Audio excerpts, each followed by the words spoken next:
This is going to be a continuation of my Zero Trust series and probably the last video in the series. If you haven't checked the previous videos, especially the whiteboard discussion and couple of previous labs, I'll add the links of the playlist in the description. That being said, in this video, we'll come to the last use case where we are trying to protect the users who are inside a branch, right? So we'll add the Zero Trust principles for users who are basically in a branch, and this branch is enabled with the SD-WAN VIPTELA. We will not talk about how the VIPTELA, SD-WAN and all of that has been set up. Let's for now assume that it has been set up. All we need to do is provide the Zero Trust principles, provide the security using the tools which we have at our disposal, and mainly that is going to be Umbrella and DUO for this particular video. Okay. So let's jump on to my jump host. So as you see the topology, first is step number one. We have already enabled Umbrella secure web gateway for roaming users, but here we'll enable it for what? We'll enable it for the clients who are connected to a branch site, right? So we'll do it using IPsec tunnel. And then in addition to that, we'll also enable SSO for it, which means that any user who comes on the network, when they have to connect to the internet, if they have to open any website, be it Google, YouTube, whatever it is, they will first have to do a DUO SSO, right? Only after the SSO authentication, multi-factor authentication has gone through, only then the user and device trust will be established and they'll be able to access any application they want, right? That's step number one. And it is on the client side, it is accomplished using Umbrella secure web gateway, because web gateway is a agent which is going to redirect all the web traffic to Umbrella. And DUO SSO, we already know how it operates. Second, we'll also look at how SASE with SD-WAN, the SIG tunnel, how do we deploy this IPsec tunnel. And finally, we'll also explore beyond web policies, how to even create a cloud delivered firewall policy. Okay. Coming to the jump host. So this is my Umbrella and this is my DUO. So let's come to the DUO first. Let's get to the application section. By now the list of applications has grown. We have 4. Let's go and click on protect application because we want to protect Umbrella now, right? Let's go with the generic one because I don't think Umbrella is listed there. So we'll go with generic service provider protect. Alright, the entity ID for the service provider will be something called SAML, I think ID. So let's just copy that. This is what it is. For Umbrella SWG, this will always be the entity ID, right? If you're protecting SWG, that's the entity ID. The assertion URL, right? That's going to be for this one. You can check this out in the integration guides. In the white papers, you will find it. So once you have those both, next let's come down, let's come to the settings part.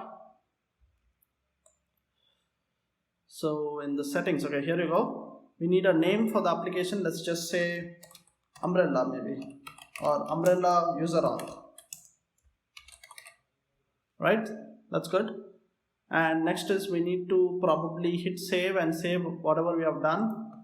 And as usual, we need to download the IDP SAML XML file because we need to upload that on Umbrella. Okay. While that is okay, it got downloaded. Did it get downloaded? Yes, it did. Right. So we will go to Umbrella here.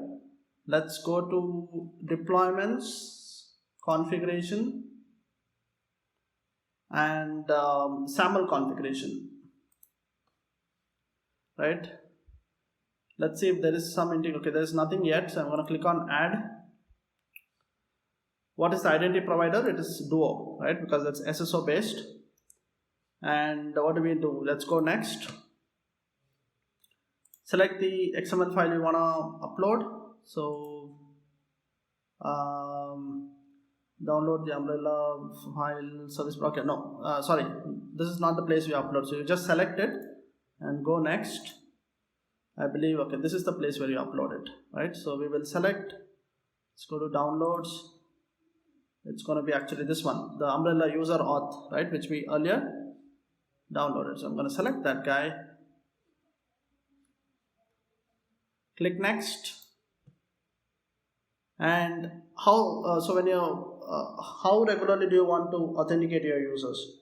So this is basically again going to happen for users who are coming into the branch office and are behind a Viptela edge device, from where we are going to have a Umbrella SIG tunnel, right? And on that SIG tunnel, Umbrella SIG tunnel, we are enabling web proxy, and we are going to do this daily, once in 24 hours, right? The authentication will be done, not every time, but not every time the user is connecting to an application, but only once in 24 hours.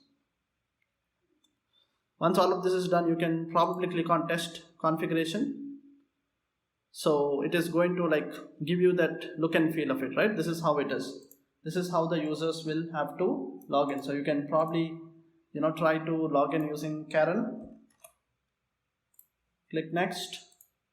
Gonna put in the password as well, right? Soon I should be getting a DUO prompt. Did I get it? Not yet. Okay, got it now. I'm gonna approve it. Oh, thanks.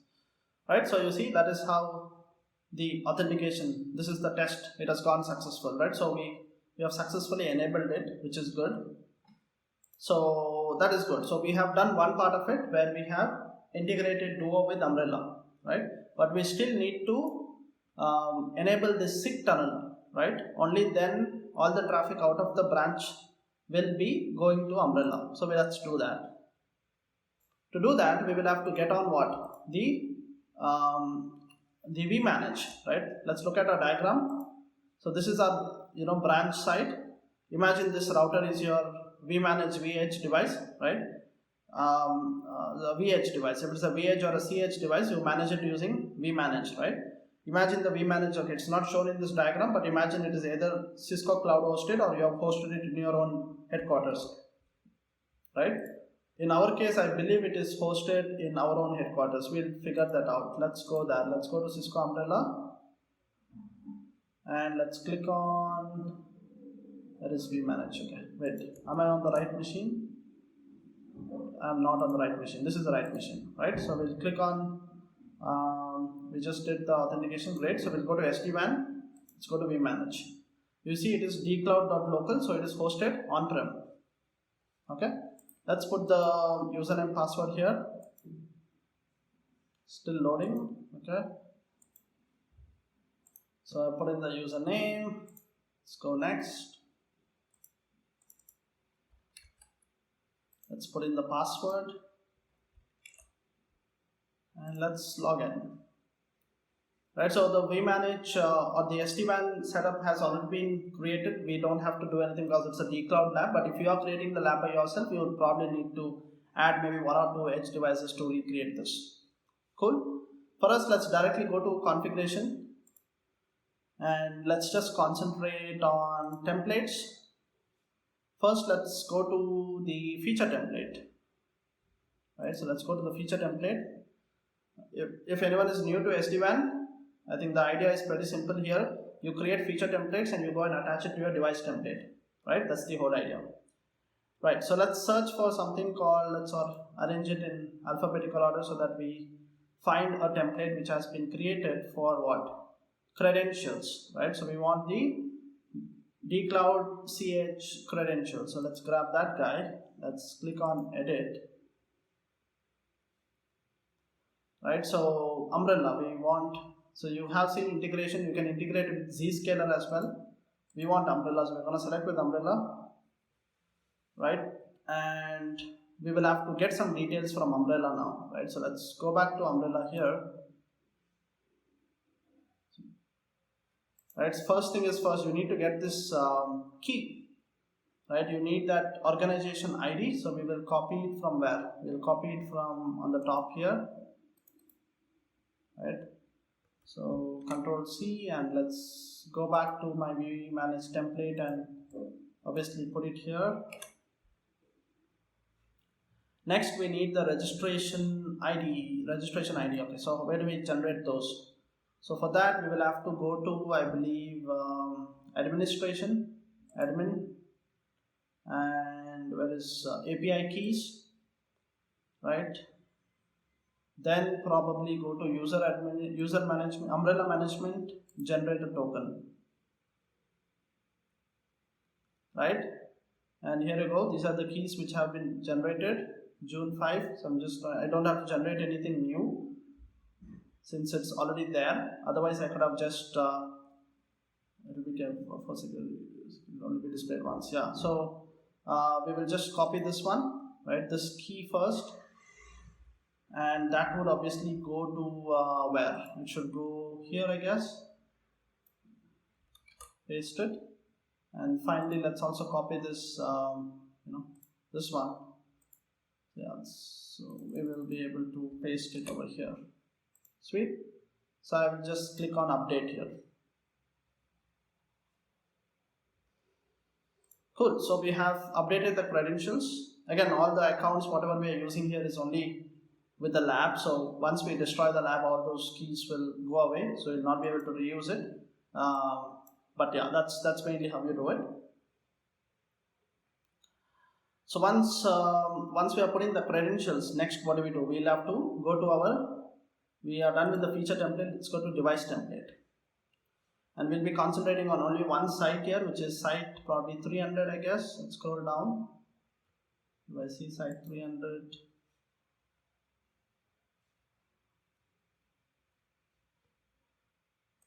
Yeah, the very first one. You see, this is the site we are interested with, right? So I'm going to click on 3 dots here. Click on edit, because that is the site, behind which our clients are sitting. We have to do some configuration here. Start with transport and management VPN. Let's add our Cisco Secure Internet Gateway template, and let's select the template which has already been created for us. Cool. Let's go to Service VPN, and in the Service VPN we have these 3 things, 3 Service VPNs, which is basically the client-side LANs, right? So that's already been set up. We don't have to do anything. Additional templates. Let's go to additional templates. Come to the SIG credentials and select this one. Okay. So that's a credential template which we just now filled, right? So that is good. Let's go and click on update. Now it will take some time to deploy this template. So I'm gonna click next. We can actually click on the device and have a look at the configuration which gets pushed, right?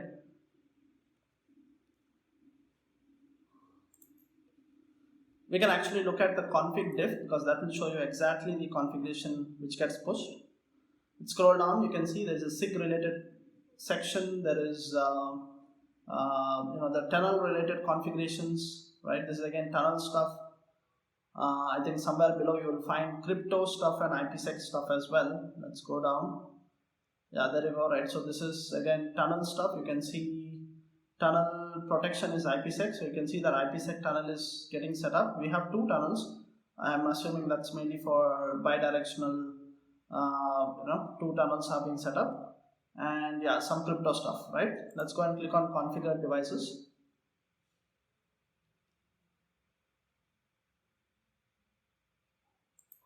Right, and you can see it's in progress. So once the device, yeah, there you go, it's in progress. So now we will have to wait for this configuration to go through. Once the configuration is successful, we should come back to our umbrella, and we will have to wait. We'll go to overview. So we will have to wait for this number of tunnels. Right now it is not tracking data or 0, but this one should become actually 2, right? So we should have 2 tunnels here, once the configuration has gone through. So we'll need probably 5-10 minutes. There you go. You can already see a couple of things showing up, but this should go to active, right? So we'll have to wait for 5-10 minutes for all of this to come up. So let's probably wait for some time and then come back. Actually, instead of waiting, or we'll wait, but before we go for that wait, we can actually do some configurations on the policies, right? So let's get to policies. And let's get to the web policy. All right, and let's probably So we can create a new policy if we want, but here we'll basically reuse the default policy. And here we will need to enable SAML, right? So this is a web policy and we're enabling SAML. That means that any traffic going on the IPsec tunnel, will first of all we'll enable SAML, save, right? And the identity, you can see here it has been set for all identities. So all the traffic which is coming to Umbrella, right, will go via SWG, right, via the proxy. So we just enabled this. We enabled SAML as well, which is great. Cool. So that's good. What else? We still can't verify. We can't verify it yet because I don't think. Let's go back and check.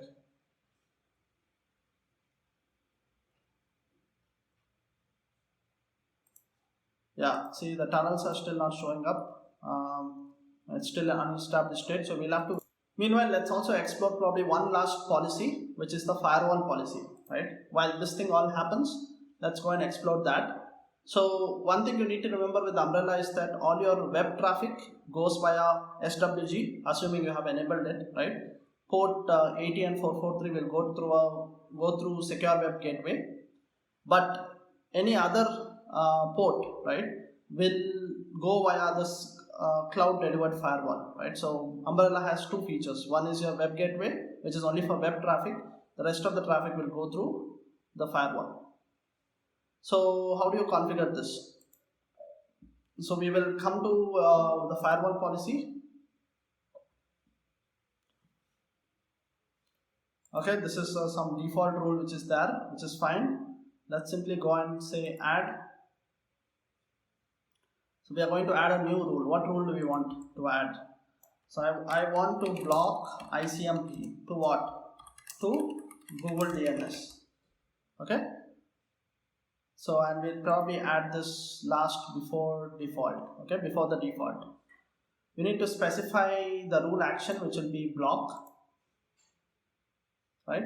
Block traffic protocol. Let's select ICMP. You can select everything, any traffic you want. I'll select ICMP. Let's select the addresses, right? The source CIDR addresses. Sorry, not the source. We want to block the destination, which is here. So we'll select a specific IP, and that's gonna be actually 8.8.8.8. Correct? That's the DNS of Google. So let's add. Let's enable probably logging, right? So that we can see it in the logs.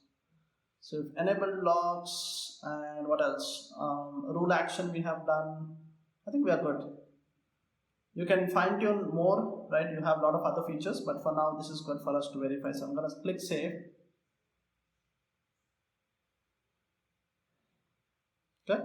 So the policy should be enabled. So we have done everything from the policy side. Now it's all about verifications. So let's see. Are we ready to verify? Let's come back to the tunnels. Okay, nothing yet I see. So it's probably still in unestablished. So let's wait.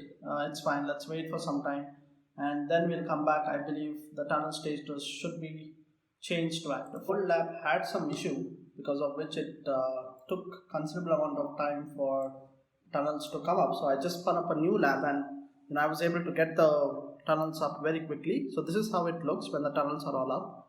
So there are two tunnels, and you can see they need to be in the active state.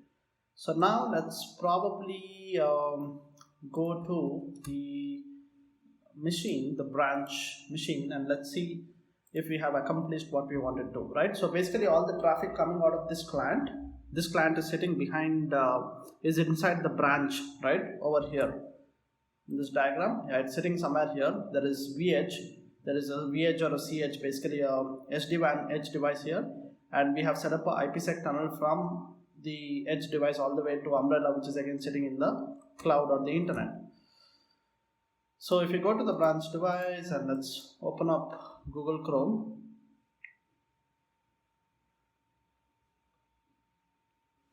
And the whole thing, what we want to explore, see, as soon as it's refusing to connect, give it some time.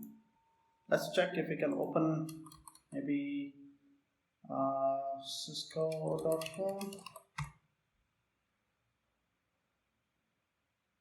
Okay, there you go. So it's trying to load now. So let's put the username. You see, I just tried to access an application on the internet, right? I did not try to access a Jira application like earlier. I just tried to access anything on the internet. It is already redirecting me to what? It's redirecting me to the SSO, right? That's what we wanted. So right now, by doing this, what we can do is we can ensure the device trust and user trust of any user who is coming and connecting to our network in the branch office. Let's go next.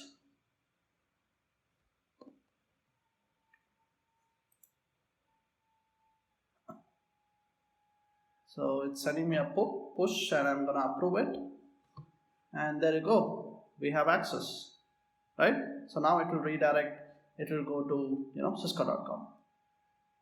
Pretty cool, isn't it? Right, that's what we established. So this, how is this really working? Because we have set up Umbrella, with secure web gateway, right? So all the traffic coming out of this client is going to the SD-WAN edge. From the SD-WAN edge, we have set up a SIG tunnel all the way to Umbrella. So all the traffic which is going along the tunnel is getting proxied because we have enabled secure web gateway. And on top of that, on that secure web gateway, we have enabled what? SSO, right? And we have specifically mentioned the policy that we need to authenticate at least once per day, right? So the first time you come and connect to the network, the user will be authenticated. DUO will get visibility into what type of a device it is, who is the user, right? Who is the user, and is the device trusted, right? So all of that information is obtained, and we can be sure that we have allowed access to a legitimate user and not to a very we can assume that the device is compliant, right? Okay, one last thing we want to verify. Remember, we have put a cloud delivered firewall, right? We have a firewall policy as well. So let's open up command prompt, right? Let's check if we can ping a random IP address, which is say 4.2.2.1. You can see it's going through. But now let's try to ping the Google DNS server. Remember, we have put a block rule for that. So let's see if that is going to work. There you go. It's not working, right? The ping is not going through. It's timing out. And that is expected. So now we can probably go down to our activity here. And let's see. Can we see a ping? Let's probably refresh this. I should have probably selected blocked, but okay, let's wait. All right, you can see here clearly the destination is 8.8.8. It is getting blocked, right, because of our firewall rule which we have put in place, right? So that basically covers everything we wanted to talk, at least in this series of Zero Trust.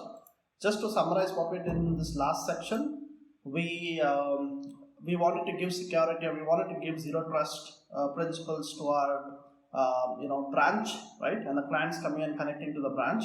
So we started by creating a IPsec tunnel, right, or a SIG tunnel, right, secure internet gateway tunnel from our edge device all the way to Umbrella. Then we enabled secure web gateway on it, right. We also enabled authentication on that tunnel, right, so that anyone who is coming and connecting to your network, the first time they try to generate any web traffic, it gets redirected and SSO authentication happens, and that SSO is again enabled with the MFA. So you're getting a full clean understanding of who is connecting, with what device is connecting, and you get the device health, you get the trusted endpoints, all those policies checked, right? So that's what we did. And finally what we did is, along with the web policy, we also looked at how we can play around with the firewall policy, where we created a simple rule where we denied the access to Google DNS server, right? We kind of put a block rule on the ICMP for 8.8.8, and we saw that it gets blocked and the logs are generated in the activity reports as well. So thanks a lot for watching, guys. This was the whole series of Zero Trust. Do check out the rest of the videos in the series, and Thanks again. Have a good one. Bye.